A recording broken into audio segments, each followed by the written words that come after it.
I think we do not pay enough attention to Mary Denny and to the other pioneer women. On the monument at Elkie Point, it says Arthur A. Denny and wife.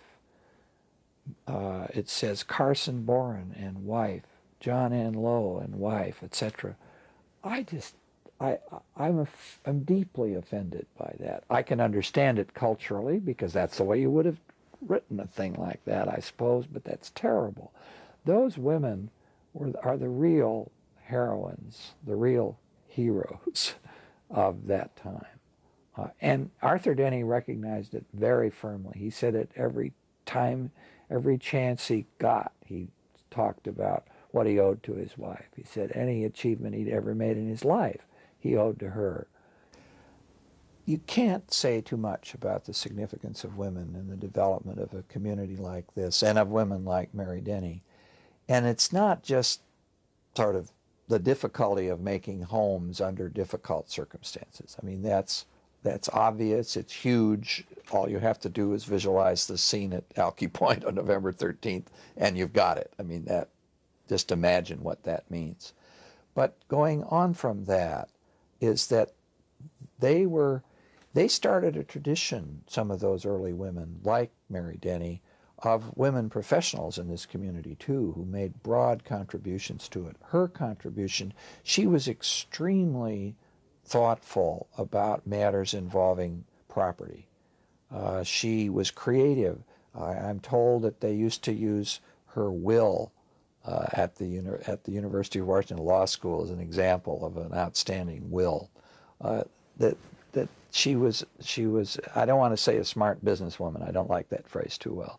But because it's part of the older sort of anti-feminist way of saying things. But those women were quite remarkable. Roberta Watt, her granddaughter, Roberta Fry Watt, was an extraordinary citizen of this community in terms of founding enterprises. The beginning of all the major social agencies in this community were the acts of women, not of men.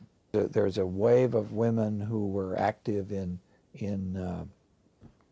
social and educational activities of a later generation, but the direct descendants, really, of those pioneer women and part of that tradition.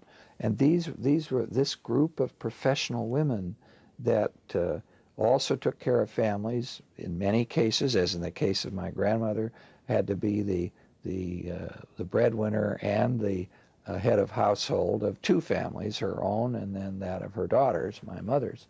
And the people like that did so much to build this community. And it's right in that tradition of Mary Denny and Louisa Boren Denny and those people who were powerful forces in the community. Catherine Blaine, for example, the wife of Seattle's first minister, David E. Blaine. Catherine Blaine was the school marm for the first school in Seattle. And so it goes. And I'm in part saying what society, male society, has been slow to understand about the role of women. And what modern feminism has done so much to emphasize and so on. But the concept of professionalism, that is, being a professional at making your community work in some way or other, goes back a long way. And it's part of that pioneer tradition, in my opinion.